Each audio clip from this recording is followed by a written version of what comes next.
Bang Fahmi sholat.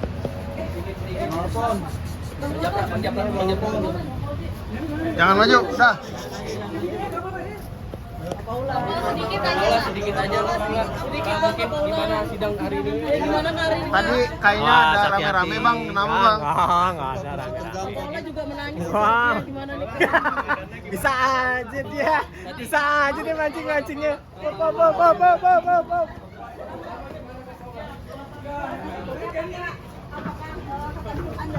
Tolong dong.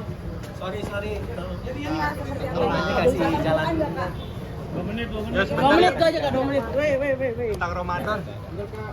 Gimana Kak di dalam? Enggak mau gini, belakang enggak. Takjilnya apa gitu ya. Kak Paula mau kok, Kak Paula baik ngomong. Doain ya Mbak. Doa aja. Gimana nih Mbak? Sampai tadi di dalam ribut-ribut juga. Enggak ada tuh. ribut-ribut, enggak ada. Suaranya kedengeran apa? Masa iya. Doanya mungkin kalau untuk Enggak bisa lewat itu. Ya Kak, 2 menit aja Kak, 2 menit. seperti apa Kak tanggapannya Kak? Itu ditungguin itu Tanya sama bapaknya kan lagi di bapaknya. Ya, udah. Kak ada kabar burung juga kalau sering berpergian sama Niko sampai jam 3 subuh 4 subuh gimana? Aduh. Oh, itu dia Sering di mau- kamar utama juga berduaan gitu gimana Kak tanggapannya benar nggak itu? Itu mau lewat. Gimana Kak? Menepis kabar-kabar itu gimana Kak?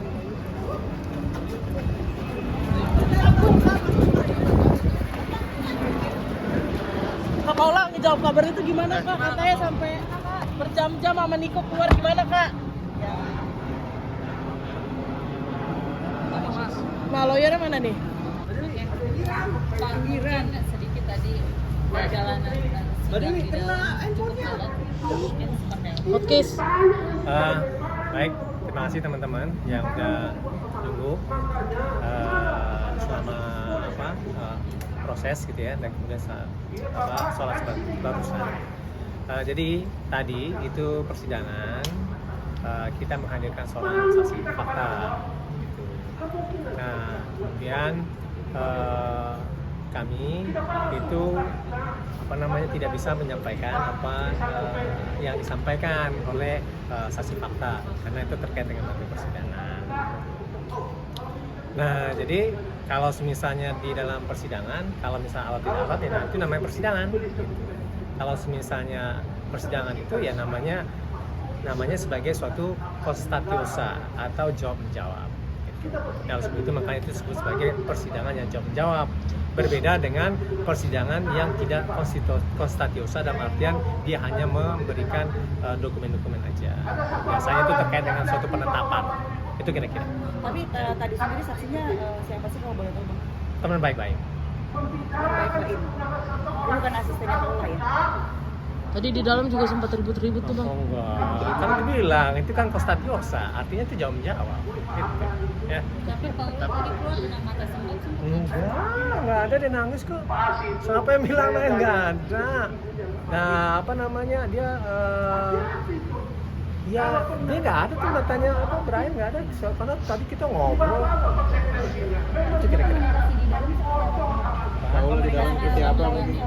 Baik, dua arah dan itu difasilitasi sama hakim, majelis hakim. Nah itu memang hakim itu kan fungsinya untuk ada tata tertib persidangan gitu kan, satu ngomong satu enggak gitu aja sebenarnya. Nah tapi itu dialogis kok.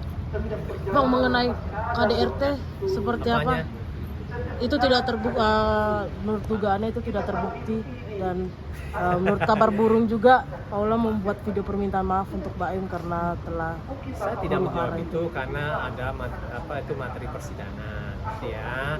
Nah karena ini kan persidangan perceraian dan itu kan sidang tertutup, itu untuk memberikan privasi pada masing-masing pihak gitu ya.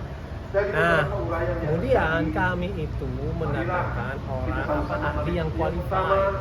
Sedari awal kan kami mengatakan bahwa yang namanya bukti elektronik itu harus kredibel. Dan itu bisa jadi dikatakan sebagai suatu yang otentik gitu. Gitu sebenarnya. Kami ingin mendalilkan itu. bahwa yang namanya bukti elektronik itu harus kredibel, harus otentik. Kalau misalnya nggak begitu, dia tidak valid, tidak boleh dipertimbangkan dalam proses persidangan. Dan kemudian ya, yang namanya bukti elektronik itu tidak hanya dalam perkara pidana saja, tapi juga perkara data gitu dan semuanya. Agama ini dikatakan sebagai perdata khusus gitu. Kalau bukti tidak kredibel, ya itu tidak valid. Kalau tidak valid itu harus diabaikan gitu. Nah, itu dikatakan sebagai membangun dalil itu berdasarkan bukti-bukti atau barang bukti paling bawah gitu atau petunjuk. Nah, mereka kan petunjuk. Dari barang petunjuk itu jadi barang bukti. Barang bukti itu kemudian menjadi alat bukti. Dari situ itu dinamakan suatu dalil dan kesimpulan. Nah, jadi kami membangun itu bukan dalam artian ini dia omongan gitu kan, dan kemudian direkam dan kemudian setelah itu menjadi alat bukti. Hukum itu pasti. Nah, dia itu dari ketidakpastian menjadi suatu hal yang pasti. Beda dengan suatu ilmu pengetahuan alam, dari kepastian menjadi ketidakpasti. Oleh sebab itu makanya dari awal kami mengatakan yang namanya bukti elektronik itu dia harus kredibel, dia harus otentik. Kalau misal tidak, dia tidak boleh dibuka. Itu kira-kira. Oke, teman-teman ya. Bang, ada kabarnya juga kalau misalnya pada saat masa-masa Baim sama Paula masih bersama itu sosok N ini sering datang ke rumah, dia berada di dalam kamar utamanya Baim dan sampai keluar juga sampai subuh, pulang subuh gitu. Kabar burung, Bang. Kabar burung. Kata siapa? Itu dalam persidangan masa ya ada yang kabar-kabar burung gitu. Enggak? Nah, itu menanggapnya berarti tidak benar itu, Bang. Kalau itu tolong dikonfirmasi kepada orang yang bertanya. Kalau Mbak dapat kabar burung itu dari burung itu, tanya ke burung itu. Oke? Ya, Bang, kabarnya juga Paula sekarang rutin minum obat. Itu sebenarnya. Paula sekarang rutin minum obat karena ada satu sakitnya gitu, dan itu sudah diagendakan juga ke dalam. Balik lagi info di lapangan. Tanya ke burung itu. Nah, itu menanggapi seperti apa, benar nggak, Bang? Tanya ke burung itu. Bang, Oke. ini memang sekarang katanya memang lagi dia sendiri pengen Setiap orang pengen menekuni agama. Ya, kita ini bukan orang yang mungkin kita berproses ya. Kita kan makhluk yang doib ya. Dalam artian makhluk yang masih banyak kesalahan. Ya. Saya banyak kesalahan. Ya, nah makanya kita menuju sana. Ya kalau misalnya dia ingin mendalim agama, ya itu wajar lah, bagus. Tapi setelah di sini kan jawaban Paula adalah ketika anaknya sholat hanya sama bapaknya. Artinya memang Paula Itu lain soal bukan soal ibadah tadi kan, itu lain soal.